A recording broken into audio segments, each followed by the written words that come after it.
તો હાલો મિત્રો, સ્વાગત છે આપણી યુટ્યુબ ચેનલની અંદર। તો તમામ મિત્રો આપણા આવ્યા છો ચેનલમાં, તો આપણું બધાનું હાર્દિક હાર્દિક સ્વાગત છે। તો મિત્રો, અત્યારે હોળીનો તહેવાર આવ્યો છે અને તહેવાર માટે આપણે આજે એક ટોપિકની અંદર ચર્ચા કરવાના છે કે હોળી કેમ મનાવવામાં આવે છે અને હોળી ભગવાન વિષ્ણુનો નરસિંહ અવતાર થયો હતો તેને લગતી કથા આ જે છે એ આખી સંપૂર્ણપણે કથા છે આપણા વિડીયોની અંદર જોવાના છે। તો મિત્રો બન્યા રહેજો આપણા વિડીયોની અંદર। ચેનલમાં નવા આવ્યા હોય તેવા તમામ મિત્રોને મારી એક નાની એવી રિક્વેસ્ટ છે કે ચેનલમાં નવા આવ્યા છો તો ચેનલને સબસ્ક્રાઈબ કરી લેજો। વિડીયો સારો લાગે તો વિડીયોને લાઈક કરી દેજો। તો ચાલો મિત્રો વિડીયોમાં વિગતવાર ચર્ચા કરીએ। તો મિત્રો, હોળી એક આપણો વાર્ષિક તહેવાર છે, હિન્દુઓનો વાર્ષિક તહેવાર છે। આ તહેવાર આપણે સૌ મનાવીએ છીએ, પરંતુ આ તહેવારની અંદર એક કથા સંકળાયેલી છે। એ કથાની આજે આપણે વિગતવાર ચર્ચા કરીએ। તો મિત્રો, આ કથા એક પૌરાણિક કથા છે, જે હકીકતની કથા છે। પુરાણોમાંથી આપણને આનો ઉલ્લેખ મળી આવે છે। તો ચાલો મિત્રો, આ જે ઇતિહાસ છે એને આપણે જાણીએ। તો મિત્રો, એક વખતે હિરણ્યાક્ષ અને હિરણ્યકશ્યપ નામના બે રાક્ષસો અહીંયા ત્રાસ વધ્યો હતો। હિરણ્યાક્ષ અને હિરણ્યકશ્યપ નામના બે રાક્ષસો આ પૃથ્વીમાં આથમતોડ મચાવતા હતા। તેના જ કારણે ભગવાન વિષ્ણુને વરાહ અવતાર એક વખત લેવો પડ્યો હતો। આપણે વરાહ અવતારની કથાને જોઈએ તો વરાહ અવતાર માત્ર ને માત્ર વિષ્ણુ ભગવાન આ એક હિરણ્યાક્ષ નામના રાક્ષસને મારવા માટે લીધો હતો।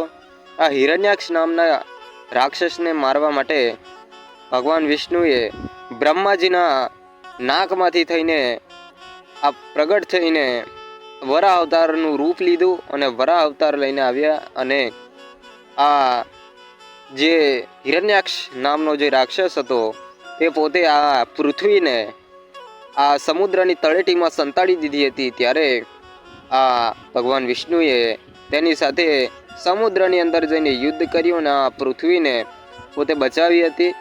તો એ જ રીતે યુદ્ધ કરીને આ હિરણ્યાક્ષ નામના રાક્ષસનો વધ કર્યો હતો જે તે સમયે। તો જ્યારે ભગવાન વિષ્ણુ વરાહ અવતાર ધારણ કરીને આ હિરણ્યાક્ષ નામના રાક્ષસનો વધ કર્યો ત્યારે આ હિરણ્યાક્ષ નામના રાક્ષસનો નાનો ભાઈ હિરણ્યકશ્યપ તેને આ સાંભળીને ખૂબ જ દુઃખ થયું, ખૂબ પીડા થઈ। તેને એમ થયું કે હવે મારે કંઈક કરવું પડશે। ત્યારે આ હિરણ્યાક્ષ નામનો હિરણ્યકશ્યપ નામનો આ જે બીજો એનો નાનો ભાઈ હતો તે પોતે બ્રહ્માજીની ભક્તિ કરવા માટે નીકળી પડ્યો। તે પોતે તપમાં બેસી ગયો, ઘોર તપસ્યા કરી અને આ તપસ્યા જોઈને બ્રહ્માજીને પ્રગટ થવું પડ્યું અને બ્રહ્માજી કહે છે કે હે ભક્તરાજ, કહો શું જોઈએ છે તમારે?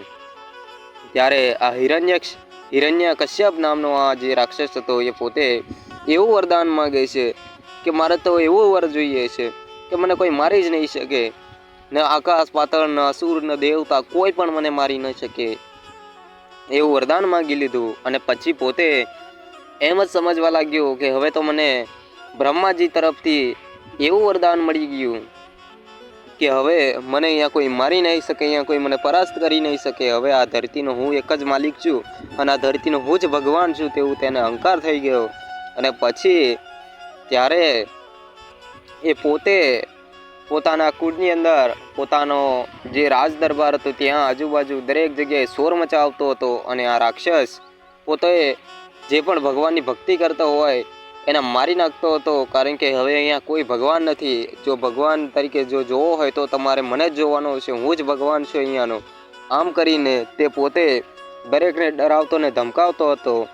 ત્યારે પોતે તેની જે પત્ની હતી તેને સારા એવા દિવસો જતા હતા, તે ગર્ભવતી હતી અને એક નાનું બાળક આવવાનું હતું। અને એ બાળક એટલે મિત્રો આપણે વાત કરીએ કે આપણા ભક્ત પ્રહલાદ જે થઈ ગયા, એ પ્રહલાદજીનો જન્મ થયો પછી અને જ્યારે જન્મ થયો ત્યારે આ બાળક બાળપણથી જ હરિહરિ નામનો જપ કરતું હતું, નારાયણ નારાયણનો જપ કરતું હતું, તે ભગવાનની ભક્તિ જ કરતો હતો। એટલે આ જે હિરણ્યકશ્યપ નામનો રાક્ષસ જે છે તે બધાને ભગવાનની ભક્તિ છોડાવતો હતો, પરંતુ તેના જ ઘરની અંદર તેના જ દીકરો પોતે એક એવો પાક્યો જે હરિનો પરમ ભક્ત નીકળ્યો અને ભગવાનના જ નામ લેતો હતો. ત્યારે મિત્રો આ હિરણ્યકશ્યપને આ ગમતું નહોતું કે ભગવાનની ભક્તિ કોઈ કરવી જ નહીં, કારણ કે ભગવાન તો હું જ છું, હવે અહીંયા બીજો કોઈ ભગવાન નથી. ત્યારે આ 5 વર્ષનો થયો પ્રહલાદ, ત્યાં સુધી આટલા નાના બાળકના એટલી બધી જબરજસ્ત પરીક્ષાઓ કરવામાં આવે છે કે બોલાવ તારા ભગવાનને, ક્યાં છે તારો ભગવાન, ક્યાં છુપાઈને બેઠો છે તારો ભગવાન. આમ કરીને આ હિરણ્યકશ્યપ આ પ્રહલાદની જબરજસ્ત કસોટીઓ કરી હતી તેના જીવનમાં. આપણે જોઈએ છે કે તેને નદી તળાવમાં ફેંકી દેવામાં આવ્યો હતો, તેને આગના ભડાકાની અંદર ખૂબ પરીક્ષાઓ કરવામાં આવી હતી, ગરમ પાણીમાં બોળવામાં આવતો હતો તો પણ એ બચી જતો હતો, કારણ કે તેની પર નારાયણની કૃપા હતી. ત્યારે આ ભગવાન વિષ્ણુનો એવો ભક્ત હતો કે તે એવી સિદ્ધિ પ્રાપ્ત હતી અને બાળપણથી જ કે તેને કંઈ પણ થઈ શકે એમ નથી, કારણ કે તેનો મુખ્ય આધાર ભગવાન જ હતો. ભગવાન સિવાય બીજું કંઈ સૂચતું નહોતું, બસ તે ભગવાનના સુમરન કરતો હતો. ત્યારે આ હિરણ્યકશ્યપ નામનો રાક્ષસ છે તે પોતે એક વખત નક્કી કરે છે કે હવે આ જો ભક્તિ કરીને જો આખા સંસારને રવાડે ચડાવે, પહેલાં આનું કંઈક મારે કરવું પડશે. ત્યારે આજે પ્રહલાદની એવી મોટી એક કસોટી કરવામાં આવે છે, જેને આપણે હોલિકા તરીકે જોઈએ છીએ. આજે હોળી જે મનાવીએ છીએ એ જ તહેવારની આજે કથા છે કે એક વખત જે પેલો હિરણ્યકશ્યપ છે તેની બહેન છે હોલિકા, તેને બોલાવવામાં આવે છે અને ફાગણ સુદ પૂનમના દિવસે આ જે પ્રક્રિયા છે, આ જે બધું જે પ્રોગ્રામ હતો એ રાખવામાં આવે છે અને આ પ્રહલાદને હોલિકાના ખોળામાં બેસાડીને આગ લગાડવામાં આવે છે. ત્યારે પણ તે ભગવાન હરિના જાપ કરતો જ હોય છે. પ્રહલાદ તો તરી જાય છે, પરંતુ હોલિકા બળી જાય છે. ત્યારે પણ પ્રહલાદ જીવિત નીકળે છે. ત્યારે આ તમામ કસોટીઓ કર્યા પછી તે પ્રહલાદને ઘણી બધી મારવાની કોશિશ કરે છે, પરંતુ પ્રહલાદ મરી શક્યો નહીં, કારણ કે તેનો ભગવાન સાચો છે. તેનો ભગવાન તેને તારી નાખે છે.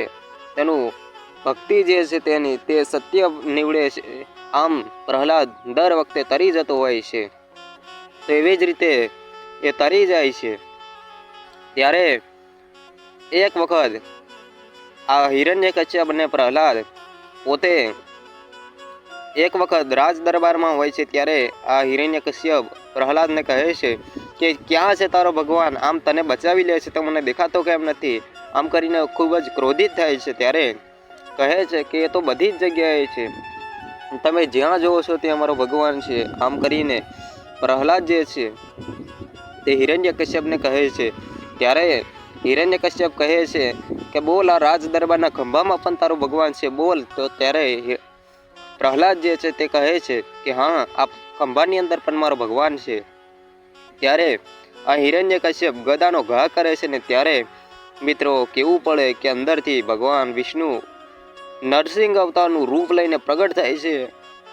અને ત્યારે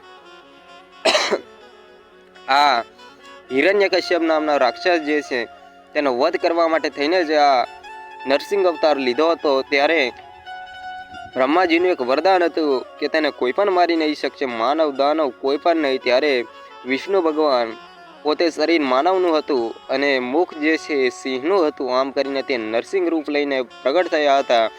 ન આકાશમાં, ન પાતાળ પર, ન ધરતી પર, ન આકાશ પર.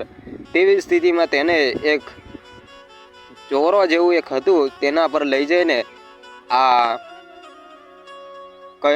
હિરણ્યકશ્યપ છે એનું વધ કરવામાં આવ્યો હતો.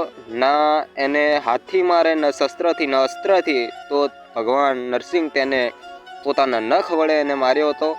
તો આ જ રીતે હિરણ્યકશ્યપનો વધ કર્યો હતો અને આ જ રીતે આખા ભક્ત પ્રહલાદનું જીવન ચરિત્ર હતું. તો આમાં અસત્યનો પરાજય થાય છે ને સત્યની જીત થાય છે, એના જ માટેની આ હોળી છે મિત્રો. તો ખૂબ સારી રીતે હેપી હોલી બધાને. તો વિડીયોની અહીંયા આપણે અંત કરીએ છીએ. તો બધાને વિડીયો સારો લાગ્યો હોય તો વિડીયો લાઇક કરો, ચેનલમાં નવા આવ્યો તો ચેનલને સબસ્ક્રાઈબ કરો. તો બધાને જય સીતારામ, રાધે કૃષ્ણ. તો આવા જ અવનવા વિડીયો જોવા માટે આપણી ચેનલને સબસ્ક્રાઈબ કરી લેજો મિત્રો. તો ચાલો આપણે મળીશું આપણા નેક્સ્ટ વિડીયોની અંદર. તો ચાલો બધાને જય સીતારામ, રાધે કૃષ્ણ, રાધે રાધે.